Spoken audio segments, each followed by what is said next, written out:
The year is 1877. The Dakota Territory is a grim and desolate place, but in the small town of Sweet Ravine, law and order rules. The keeper of that peace is the most feared gunslinger west of the Mississippi. Hold on to those 10-gallon hats as we present to you the adventures of Sheriff Alex Rawhide. It's a few hours past noon in the town of Sweet Ravine. Down the main street of town, a lone figure rides wearily past the dust-covered shops. He is a stranger in town, and every eye that sees him watches his progress. Finally, in front of Jody's saloon, he ties his horse off and enters in search of some repast.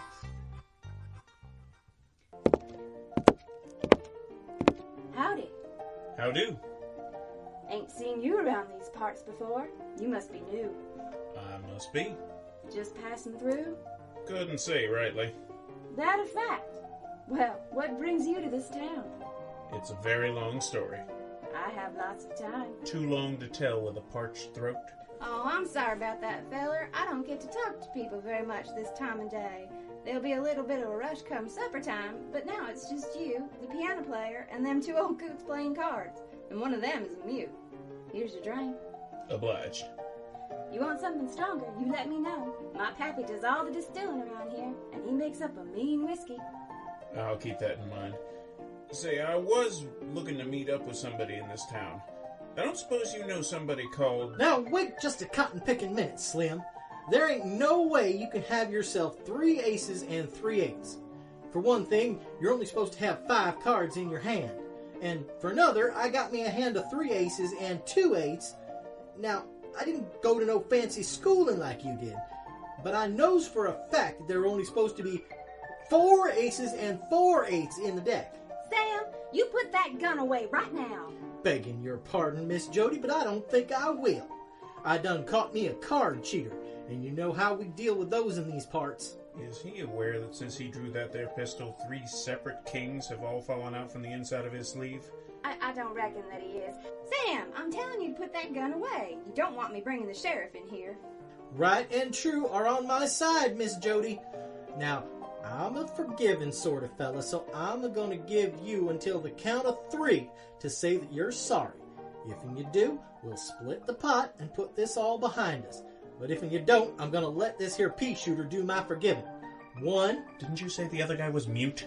2. Sam, you confounded nincompoop. That's a 3.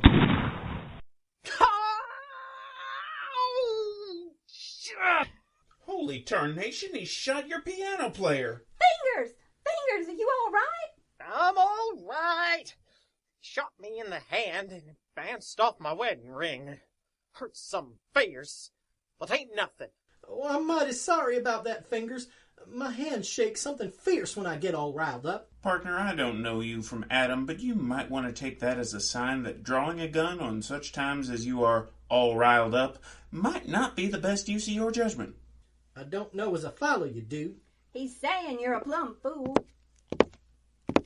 Uh-oh, it sounds like the sheriff is here. That I am, Miss Jody. What? You're the sheriff? I am indeed, as you might suspect by this here badge on my chest.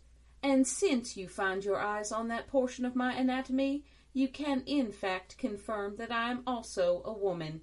That, I reckon, is what caused that tone of surprise in your voice when you said, "You're the sheriff?" I reckon you might be right about that indeed. I thought as much. To make things official, I am Sheriff Alexandria Rawhide, so we have established that I am both a woman and the sheriff. Do you have a problem with those 2 things in tandem? Begging your pardon, Sheriff, but it's 1877. We all kind of have a problem with it. Most of us don't say nothing, because you do a right good job of keeping law and order. And we're afraid you'll shoot us. That is all true, I grant you. But the fact is, someone would have to be writing a very revisionist version of this situation in order to have it appear that everyone in town accepts the concept of a lawman of the female persuasion without finding it particularly odd in comparison to the normal role women play in society. Indeed. Even Slim agrees. Look at him nodding. Slim, you nod your head one more time, I swear I will shoot it clean off your neck.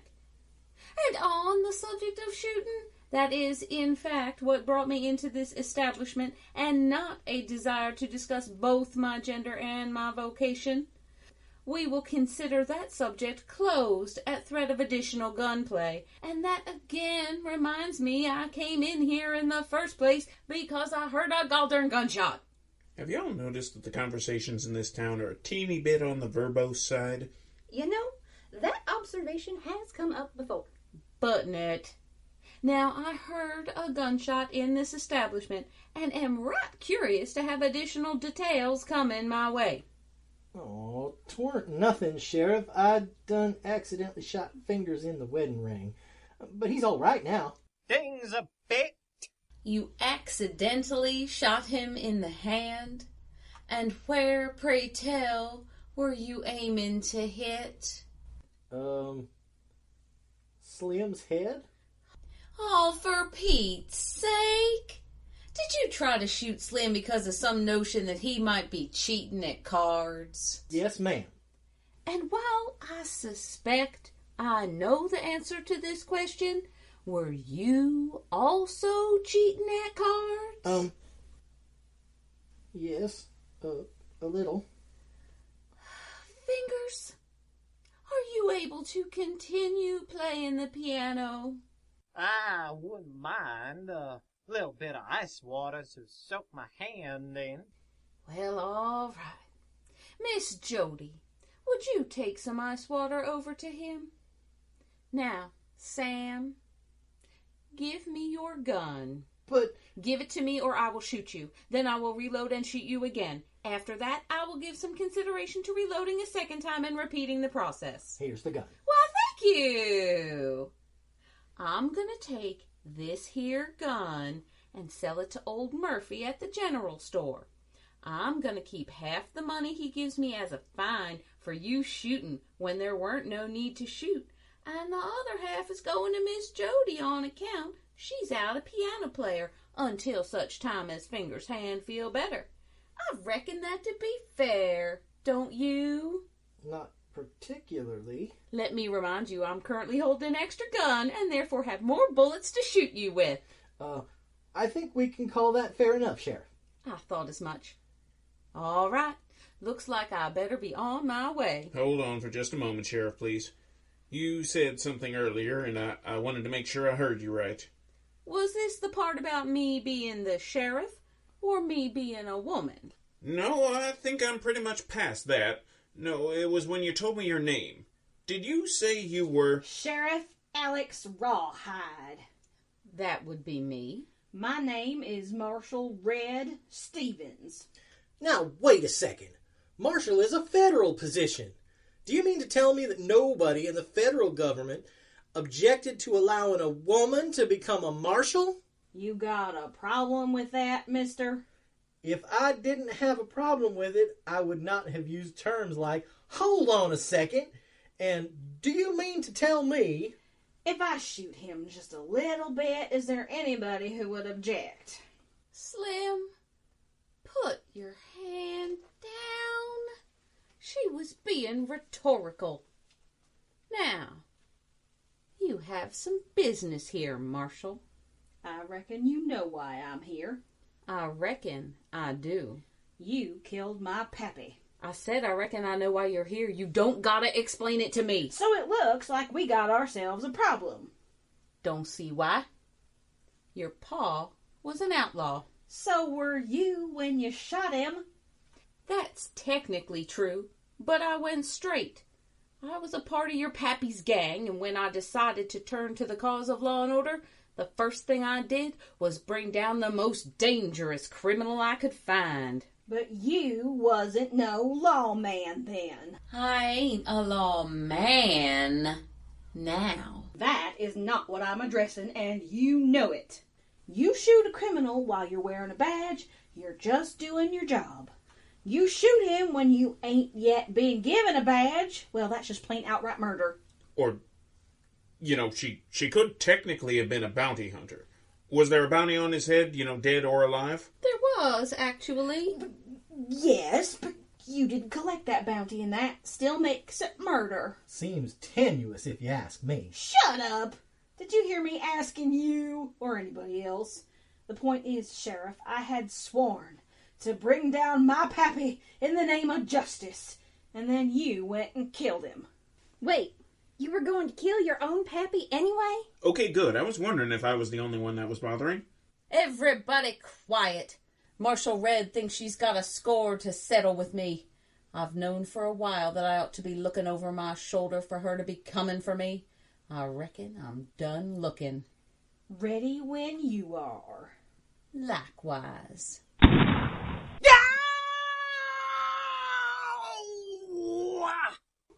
Fingers! What happened?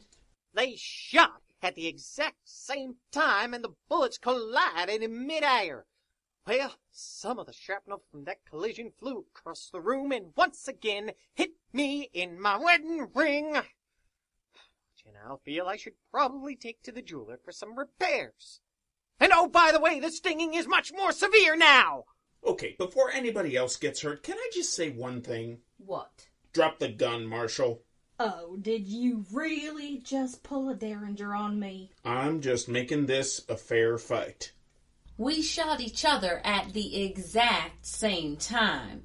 You couldn't even tell there were 2 gunshots. How could this fight be any more fair? Because I've heard about Marshal Red Stevens back east. Ain't it true that you got 3 daughters all approaching marrying age? Friend, if you're looking to get yourself a bride, this ain't the way to go about it. I ain't proposing to marry your daughter. What I'm saying is that if Sheriff Rawhide manages to gun you down, every one of them 3 pretty little daughters of yours is eventually going to come gunning for her. But the sheriff ain't got no daughters. So if you drop her, ain't nobody going to say boo about it, except maybe me. And where I come from, that ain't a fair fight. You make a fine point there, feller. But the fact is, she still shot my pappy. All right. Sheriff, I don't suppose you've got any criminals out there that you've sworn that you and you alone are going to bring down? Only about a dozen. And any of them related to you by any chance? Well, there's my uncle, Snakebite Pete. Good. So, here's my proposal. Marshal, you go track down Snakebite Pete. Bring him to justice, dead or alive, but, well, let's face it, most likely dead. That way, you'll have killed the sheriff's uncle, and you two will be as even as this sort of thing ever really gets. So what do you say? I guess. But I really do hate my uncle. Marshal? Well, I reckon that'd settle my accounts. On one condition. You tell me why you're sticking your neck out for her. I don't reckon that's my place. Ask the sheriff. Me? I never laid eyes on you before, mister. My name is Caleb Laww. Caleb Laww? And what exactly does that mean, Sheriff? What was that? Yeah, we couldn't hear you. I said he's my mail-order husband. Ain't like there's any fellows in this town worth 2 bits. And the Dakotas are awful cold at night when you got no one to bunk with. So, I saw this advertisement for mail-order brides.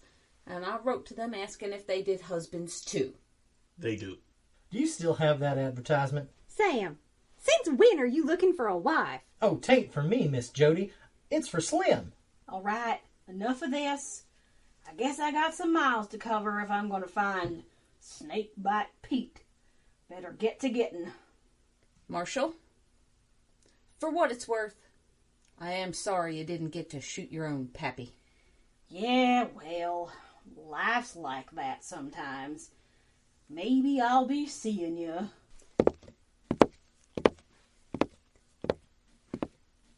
So, Mr. Laww, Miss Rawhide? they didn't tell me my new husband came with a derringer. I come with 2. The other one's in my boot. So, I'm not exactly sure what comes next. Well, you still looking to get hitched? I think I am. Yes. I imagine you know the local justice of the peace, don't you? I reckon I do. Well, Should we go pay a call? Ain't gotta go nowhere, Mr. Law. Slim, get on over here. You got a couple of folks needing a hitchin'. Thus ends the adventures of Sheriff Alex Rawhide. But here begins the adventures of Sheriff Alex Laww. What new perils will face our newlywed constabulary cowgirl? Find out next time.